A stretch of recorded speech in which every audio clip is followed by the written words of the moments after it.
Hi, I'm Danielle Leitch. In this video series, Beyond the Click, presented by More Visibility, I am speaking with marketing leaders from all industries about how they are navigating the shift in online discovery channels and consumer behavior, especially given the influence of artificial intelligence and what all of this means for the future of marketing. Today, I'm joined by Anthony Primavera, who I have worked with on a variety of different projects across his organization, while we've had some good laughs and fun along the way. Anthony, I really appreciate you joining me today and offering your insight into these emerging areas for marketers.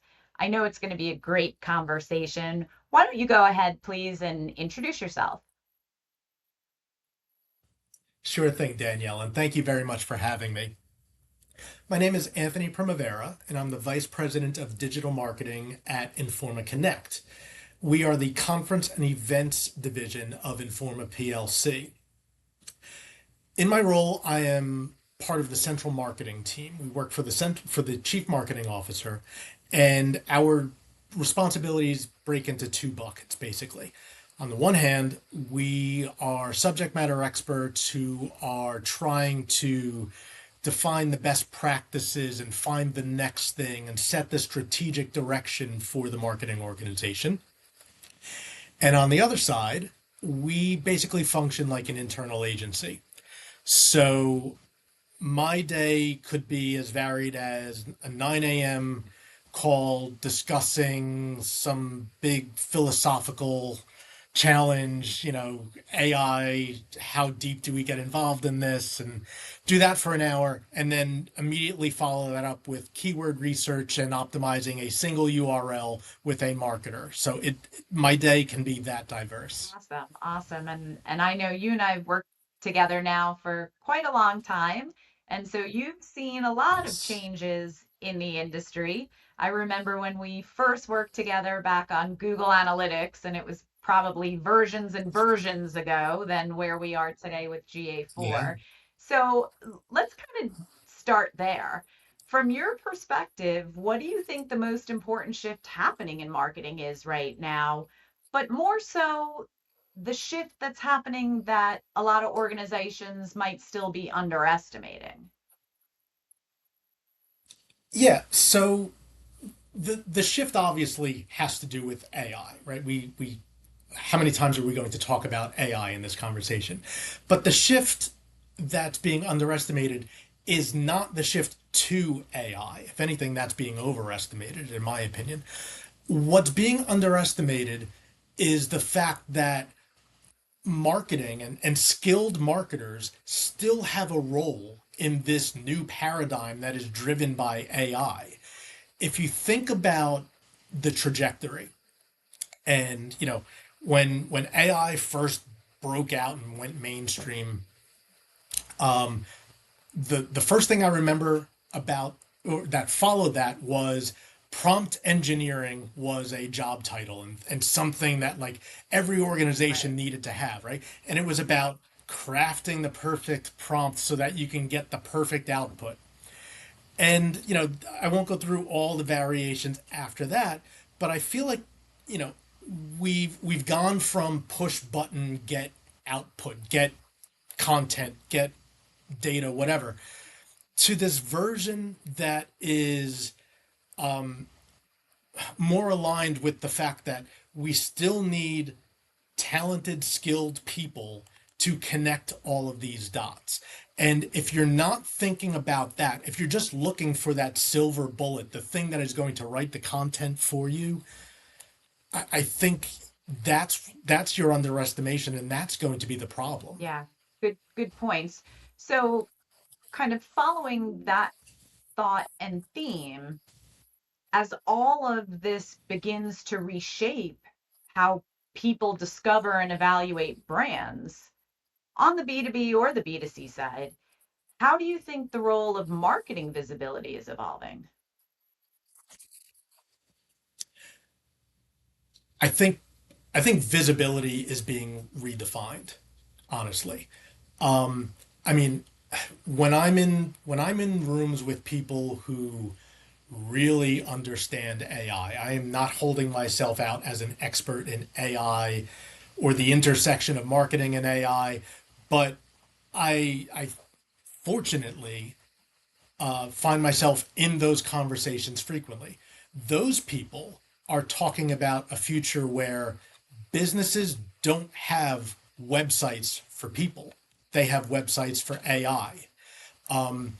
The the recipe for that looks something like, I'm going to, whether or not I have a brand in mind, a user goes into their favorite AI and they basically put in a request, and it might be a purchase request, but it might be when the price gets down to this point, or when there's a deal, or asking for a category, and all of that stuff is so different than the way we've been approaching visibility up until now. It feels like a loss of control, and that really, I mean, I won't say I'm scared of it, but it's kind of scared adjacent, like, if those kinds of things actually happen, I don't understand what I personally am going to be able to do as a marketer, because now it's just machines talking to Right, machines. right, absolutely. And I think that's not too far off because, you know, optimizing for agentic search is something certainly from an e-commerce perspective right now that has to be on a marketer's mind. If you're in an e-commerce environment, it it will be here. Now, how quickly it comes in terms of mass adoption, where the agents are doing it for all of us, I'm not sure what that timeline looks like, but I certainly do think there is a world where the UX suddenly becomes AX.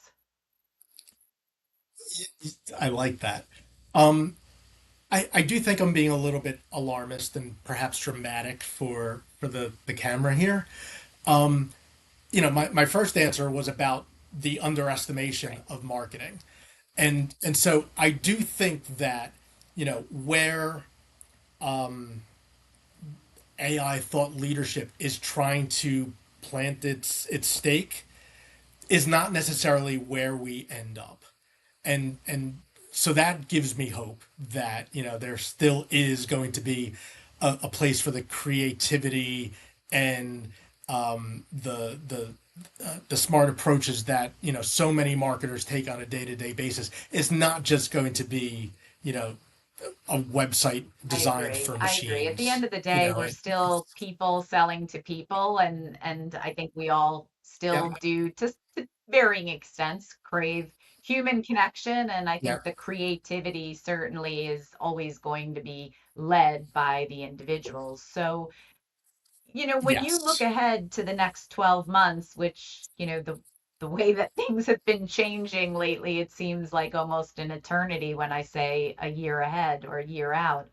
But what marketing capability or discipline do you believe will become significantly more important than it is right now?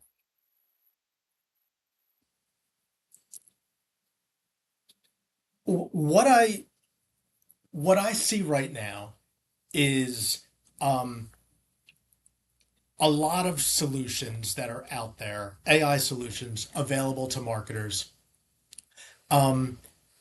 but they're standalone tools.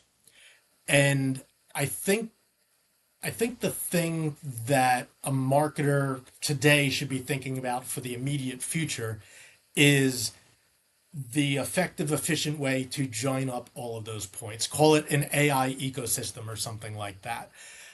And luckily we can use AI to do that.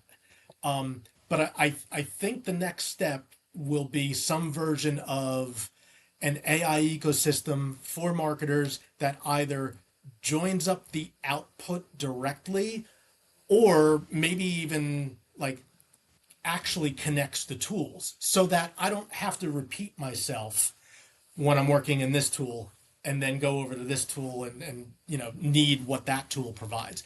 I think that would be a skill that would really set a marketer apart and make a marketing organization Yeah, sing. that's great. You know, for all of us as leaders, in organizations right now, it's challenging navigating this period of rapid change. And you said it yourself, like not knowing what to expect or what 6 months or 12 months down the road looks like is difficult, almost like a loss of control. And as a leader, that's not a comforting thing when you don't have predictability or you can't properly forecast. So thinking about it from the executive standpoint, what mindset or leadership principle do you think really matters the most right now? And I'll add, especially when we have people in our organizations or on our teams that are very hesitant about all of this and may not be adopting or buying in to the way in which the organization and the technology is headed. Sure.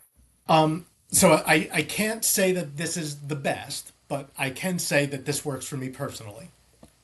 Are you familiar with the urgent important matrix, the Yes. Eisenhower matrix, where yeah, right? So, if any of your viewers are not familiar with it, real quick, it's a matrix that was, I guess, originated by President Eisenhower to make decisions. And the way he thought about things were, is this urgent or not urgent? Is this important or not important? And so by process of elimination, you focus on the urgent and Right. important things.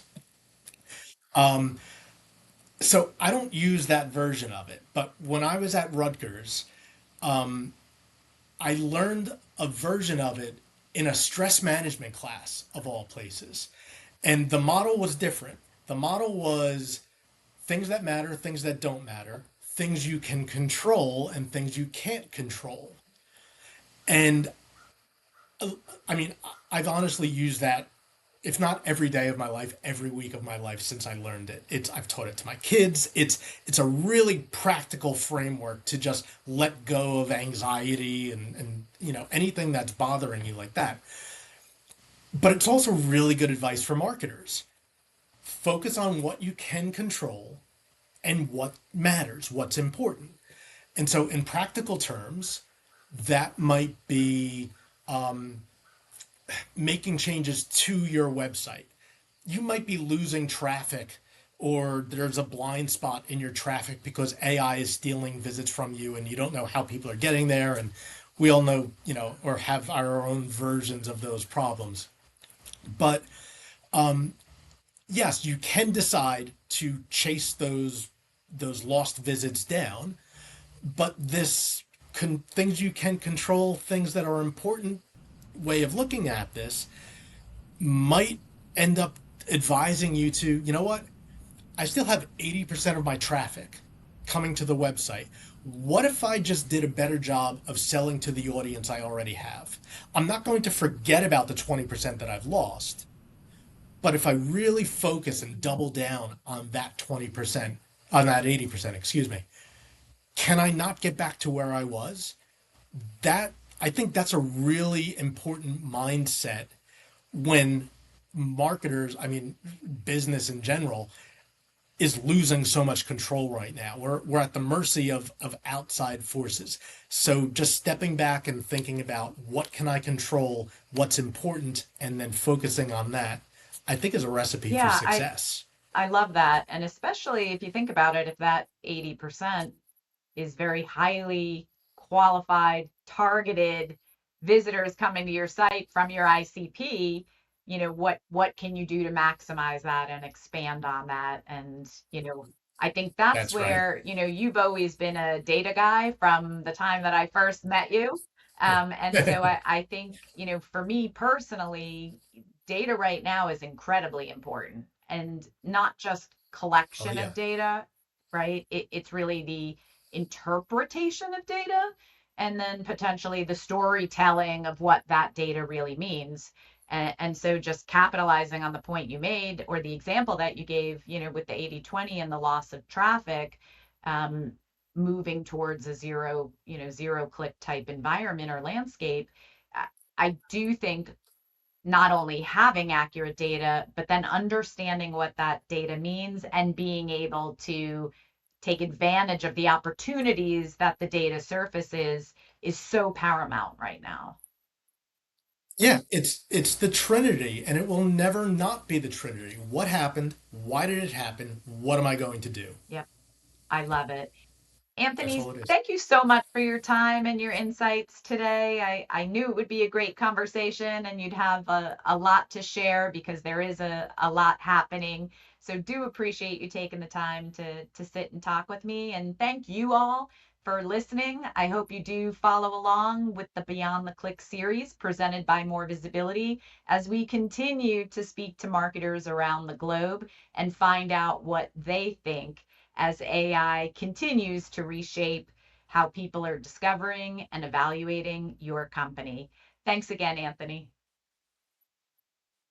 Thank you, Danielle.